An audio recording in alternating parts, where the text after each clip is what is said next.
Good morning and welcome to Church Online. We're so glad that you've joined us today. If you're new, you can text the number on the screen and we'd love to reach out and just say thanks. I'm so excited for what God has in store today. Let's dive in. Well, hey everybody, I'm Paul, one of the staff pastors here at Grace River. Thanks for joining us for Church Online today. We're so glad that you're with us as we begin a brand new series called Pursue. I met my wife Jennifer in the second day of my freshman year of college, and met her, and then the next day I was in a dorm helping some people move, and there she was again. And from that moment on, all I wanted to do was to be around her. So I pursued her, and yet for the first 3 months of school, I was friend zoned while she was dating person after person after person. I remember going out with a group of people. There was 10 of us. We went out to a pizza place off campus. We just walked there, and I thought in my mind, on the way back, I'm going to get some one-on-one time with Jennifer. Well, we start walking back. It's dark, and I look around in our group, and I don't see Jen. I turn around, and about 100 yards back, under a streetlight, I see her and Stan walking together. Stan. They dated for a couple of weeks. And then I went over to her dorm room on a Sunday afternoon. They weren't dating anymore, and the door was half open. I knock on the door, and I walk in, and she's sitting on the floor talking to this guy named Tim. They started dating for a few weeks as well. Then I decided, okay, I'm going to bring a friendship rose to her at the dining commons. Now, friendship rose basically means I'm in love with you, but I can't tell you that quite yet, so I'm going to give you this friendship rose. Well, I give her the friendship rose and give that to her. She seems excited about it, but then she passes it off quickly to one of her friends and says, hey, can you bring this back to my dorm room? And I'm not going back right away, and which I thought was fine, but I was a little bit oh, really? Okay. Then I realized why when John showed up for their lunch date. It was awkward for me. And then I was in her dorm room, and she was not dating John anymore, and I was in her dorm room. I was like, okay, this is the day. I'm going to ask her out. There was a musical thing on campus I was going to ask her to. The phone rings. She picks up, and a guy asked her to the very musical thing that I was going to ask her to. And she said, sure. And I said a few other words in my heart. Now, the thing is, I just kept pursuing her.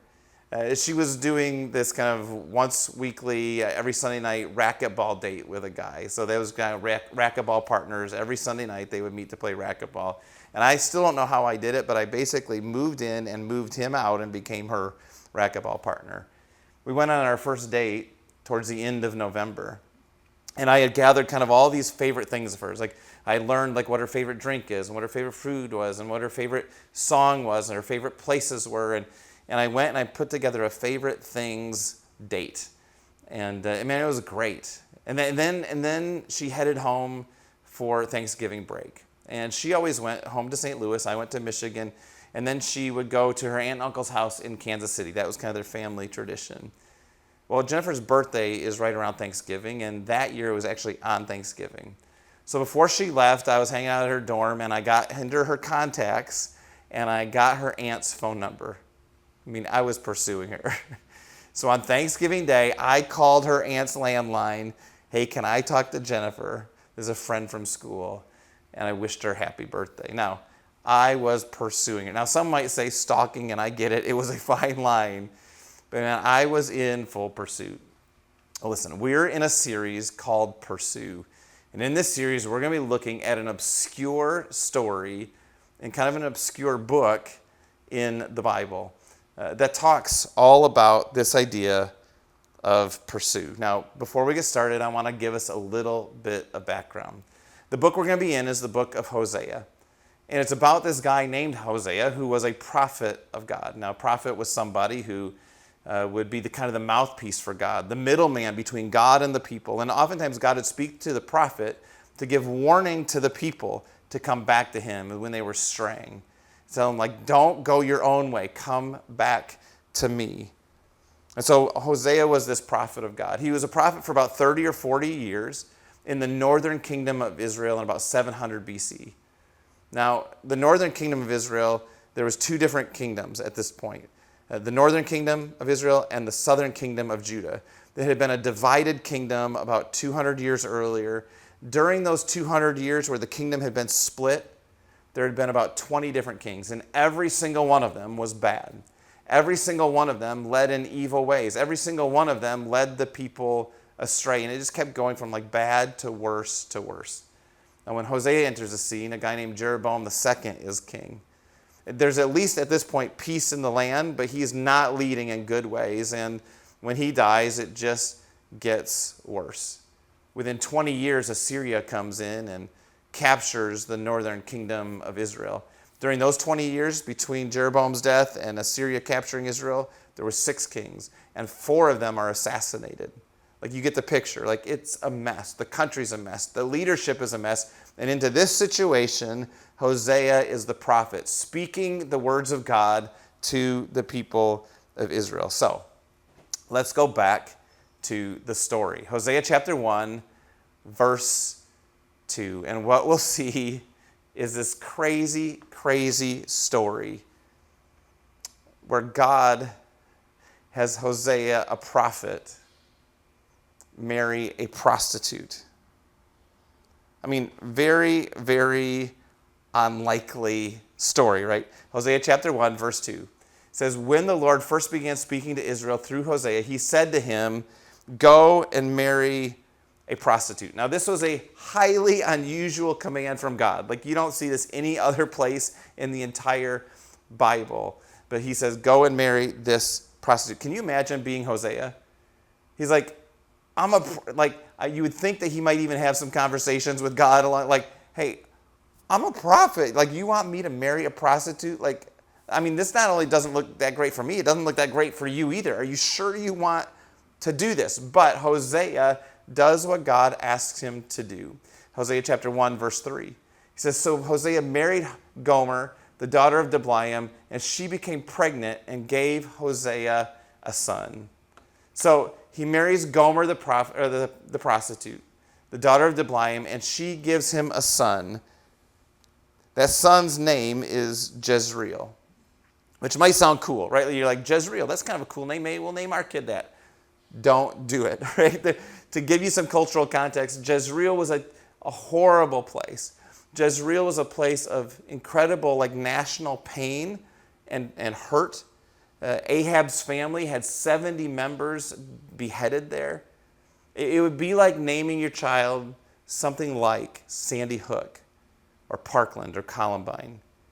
Like, anytime someone would hear your child's name, all they would think about is pain and the tragedies that had happened there. So they have this first child named Jezreel. And then Gomer has a second child. And Hosea is told to name that child Lo Ruhamah. That name Lo Ruhamah means not loved. I mean, can you imagine the complex that this kid has? You go to school, and they're like, hey, what does your name mean? Mighty warrior, a beautiful, strong and powerful. What does your name mean? Not loved. And then she has a third child. That third child, God says to Hosea, name this child Lo Ami, which means not my people. Hosea and Gomer, they have to get a new baby book, right? Like, they got to make some different choices because these names are terrible. And the story suggests that that the first child, Jezreel, is his. But the second two aren't his. That there's somebody else's. That she's had a wandering eye, that she's went after other people, and that she's gotten pregnant by them. And it's not long before she actually goes back to prostitution. She leaves the 3 kids with Hosea, and she goes back to prostitution. Hosea chapter 3, verse 1. Then the Lord said to me, to Hosea, go and love your wife again, even though she commits adultery with another lover. It's not even saying even though she committed adultery with another lover months and months ago or years ago. No, even though she is currently committing adultery with another lover or lovers, I want you to go back and win your wife's heart again. Now, it would be very tempting for Hosea to tell God off at this point. To be like, man, I did what you wanted me to do in the first place. Like, I loved her. I pursued her. I won her heart. I gave her what you wanted me to give her. She obviously doesn't want it. Like, she's pursuing other people. And listen, they're not going to take care of her. They're not going to love her. But I can't do anything about it. Like, if she wants to run, she wants to run. Like, good riddance. Like, I'm not doing this again. But instead, Hosea responds to God and to his call to show his love to her again, to pursue her again. And listen, no one would have faulted Hosea for running. Right? No one would have faulted him for bailing out and moving on. No one would have batted an eye if he just said, okay, that's it, I'm done. Like maybe she thought that these other lovers could give her something that he couldn't. Maybe she thought that they could provide in ways that he couldn't. Maybe she just didn't know how to deal with the kind of love that she had never gotten before. Maybe she just had a wandering eye. But whatever it is, like she runs away, but Hosea runs too. Hosea pursues and woos and provided for her and gave her dignity. And he didn't seem to hold her past against her, even though no one would have blamed him if he did. Now, if you were friends with Hosea, what would you have told him? Right? If you had watched Hosea and Gomer go through this, what would you have told Hosea? My guess is you would have said something like, hey, dude, like it's just time to move on. Like there's a ton of other fish in the sea. She's never going to change. Like that's just how she is. Like, man, it's time to move forward. Like get on biblicalmatch.com and swipe right, find somebody else. And when you laid your head on your pillow at night and you talked to your spouse, or when you went and hung out with a friend and you started talking about Hosea, you'd be like, man, I don't get it. I don't see what he sees in her. But Hosea didn't listen to the chatter. He pursues. He's faithful. He's committed. Right? He was faithful even though Gomer was unfaithful. And he remained committed. You know, it's one thing to be committed and be faithful before like she knows how he loves her and provides for her. It's another thing to be faithful and committed when she knows it and she chooses to run the other way. Now, you might be wondering why I've got this Matryoshka doll here, this Russian nesting doll. You know, when we look at the story of Hosea, it gives us a glimpse of a lot of the Bible. You know, the Bible is one book, this one compelling story from beginning to end. It's 66 different books and letters, like comprised in like almost like a library of books. It was written by 40 different authors over 3 different continents and 3 different languages over 1,500 years. That tells this one compelling story that still speaks to our lives today. And Hosea, the book of Hosea, is no different. It does the same thing. This one story that continues to speak into not only our lives all these thousands of years later, but like into my personal story as well, telling this grand story of God. And again, Hosea is no different than the rest of the Bible. Hosea and Gomer is meant to be a living picture of something bigger and something grander. See, this story is not just about Hosea and Gomer, the prophet and the prostitute. It's also a story about God and Israel. So it's a story about Hosea and Gomer, but it's also a story about God and Israel. About their story. In Hosea chapter 1, verse 2, listen to what it says. When the Lord began speaking to Israel through Hosea, he said to him, "Go and marry a prostitute, so that some of her children will be conceived in prostitution." This living picture will illustrate how Israel has acted like a prostitute by turning against the Lord and worshiping other gods. So this is a living picture of what Israel is doing to God, that she's chasing after all of these other lovers and worshiping other gods and not the true God who pursues her and loves her. And then listen to what it says about the children. Soon Gomer became pregnant again and gave birth to a daughter, and the Lord said to Hosea, "Name your daughter Lo-Ruhamah, not loved, for I will no longer show love to the people of Israel or forgive them." Wow. Then the next one. After Gomer had weaned Lo-Ruhamah, she again became pregnant and gave birth to a son. And the Lord said, "Name him Lo-Ammi, not my people, for Israel is not my people, and I am not their God." Yikes, right? Like, you do not want to hear that from God. And then Hosea chapter 2, verse 2 says this. But now bring charges against Israel, your mother, the nation. For she is no longer my wife, and I am no longer her husband. Tell her to remove the prostitute's makeup from her face. Hosea looks at this situation, and it's not just about Hosea and Gomer. It is God and Israel. The mother is the nation. The children are the individual people of Israel. And because of their unfaithfulness, it means a break in the relationship. And it is like God is saying, we're getting a divorce. Now listen to these words, these harsh words. In 2 verse 4, Hosea chapter 2 verse 4, and I will not love her children, for they were conceived in prostitution. Their mother is a shameless prostitute and became pregnant in a shameful way. She said, I'll run after other lovers and sell myself to them for food and water, for clothing of wool and linen, and for olive oil and drinks. And it's really giving this picture of them chasing after these other countries, thinking that they're going to provide for them, that they're going to protect them, that they're going to watch out over them.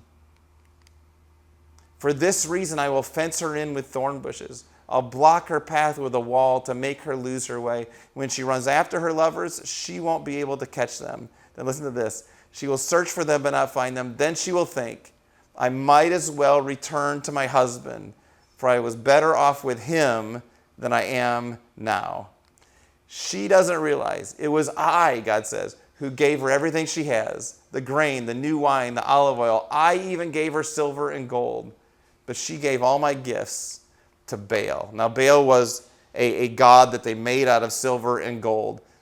And so you see this picture, right, of Israel chasing after all these other things, thinking that they're going to give her what God can't or won't or doesn't or whatever. And then even the things that God gives them, they give credit to other countries and they give credit to other gods, and they start sacrificing the things that God has given them to these statues made of silver and gold. And it is like God is angry at them. He shows the full extent of their unfaithfulness. They're thinking all these other countries and all these other gods are responsible for the things that God has given them. And although God has been entirely faithful, they have been unfaithful. He says, when it all dries up, they'll come crawling back to me to bail them out. God says that Israel has not acknowledged that he was the one that's given them everything they needed. He was the one that's faithfully supplied. He was the one that didn't try to take advantage of them. And of all the things that he provided, they used to sacrifice to the Baals. And so it's interesting. We watch God and we see this like anger. It's almost like, ugh, right? Like we know God to be compassionate, but then we see this kind of anger part of God. We're like, yikes. And we're going to talk about that tension in the weeks ahead. I want you to hold that tension for now. Like hold on to that. But like anybody in a relationship, God wants it to be built on trust and faithfulness. Their affection to be solely for one another. It's what I want for my wife, Jen, and what she wants for me. So the story is God and Israel, not just Hosea and Gomer. They were a living picture, Hosea and Gomer were, of what was happening in the country and what was happening between God and the people of Israel. And maybe the people of Israel thought these other gods could give them something he couldn't. And maybe they thought they could provide in ways that God couldn't. And maybe they just had a wandering eye, or maybe they didn't know what to do with the love that God gave them. But for whatever reason, man, they were unfaithful and they turned from him again and again. And on God's end, looking from the outside in, like no one would blame him for saying, forget it. I'm done with you. Good riddance. You obviously don't want a relationship with me. I'm out. Like when we look at the Hebrew people in the Old Testament, there's a lot of us, if we were to lay our head on our pillow at night and talk to our spouse, or we were to hang out with a friend, we'd say, like, what does he see in them? Right? They're unfaithful. Again and again and again. And yet God faithfully pursued them even when they don't deserve it. But here's the thing. It's not just a story of Hosea and Gomer. And it's not just a story of God and Israel. It's also a story of God and you and God and me. It's our story too. Like we have been unfaithful to him and he has been entirely faithful. We've given credit to others for what he's given us. We pursued and chased things that can't love us the way that he loves us. And we said, like, man, this is the thing that's going to bring me happiness. This is the thing that's going to bring me joy. We see his faithfulness, but we lose sight of it and forget about it and take it for granted. We've got a wandering eye, even though he remains faithful again and again. Now, listen, there's more to the story of Hosea and Gomer, and God and Israel, and, of course, you and me as well. And we're going to get to that in the weeks ahead. We're going to be looking at how what we pursue and what God pursues. And we're going to hear the incredible lengths at which God goes to show us his love. And the incredible lengths that Hosea went to show Gomer his love as well. And we experience his grace for us.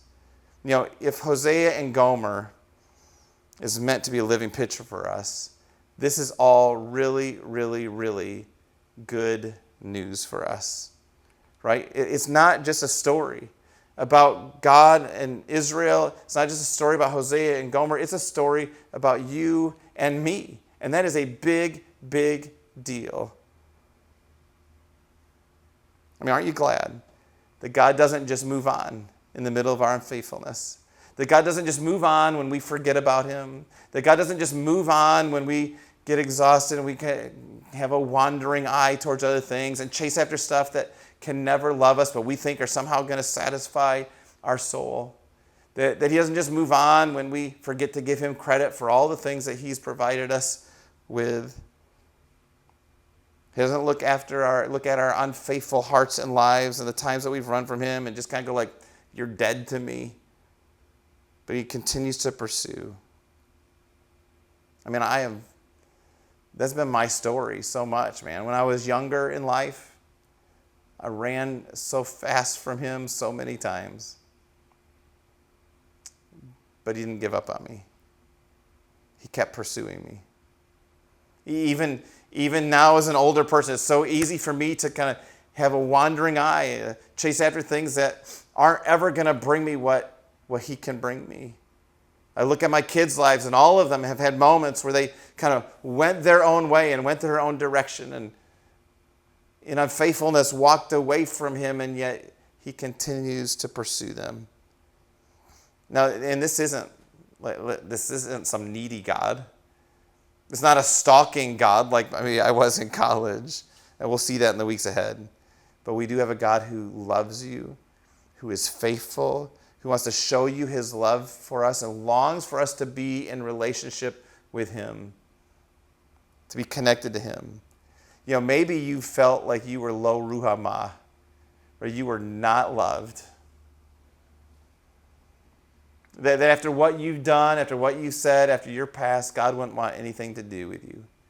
Maybe you felt like you were lo ami, not my people, like you're an outsider, like everybody else knows everything, and you're pretty new to this thing, and you're just on the outside looking in. But what this story, the story of Hosea and Gomer, would tell us is that God's shouting, no, that is not true. That is not true. That your story is like everybody else's story. We've all been unfaithful. We've all been Gomer in this relationship between God and us. And we've continually chased after other things, and he's continued to pursue you. And if you'll just turn back to him, his arms are open wide to you. For some of you, you feel like, man, I am that not loved one. I am lo ruhamah. And if I were to look around at all the other people's stories, like mine is the worst. Like no one's story kind of matches up to mine. Like there's no way that God would want anything to do with me. And my guess is there's a number of other people on the other side of the screen that would be like, no, that's my story. And Hosea and Gomer's story says that is not true. No matter what your story has been, no matter what your past has been, no matter how far you've run from him, his arms are open wide to you. No matter how much you felt like an outsider, he says, no, I want you to be an insider. I'm inviting you into this relationship with me.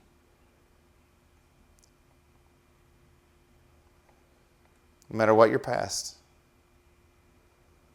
Listen, we all have a wandering eye. We've all chased after other things. We've all been unfaithful. But he's been entirely faithful to us, and we're all welcome to come back to his faithful love. Maybe you've been following him for a while. and you're listening today, you're going, oh, that's all very interesting, but I don't really know how much this applies to me. My goodness. I mean, like, I think about my story, man. I'm a pastor. I've been following Jesus for a long time. But how many times have I been unfaithful to God? How many times have I had a wandering eye? How many times have I not given him credit for what he's done in my life? For how many times have I been ambivalent towards his love? And we're all there.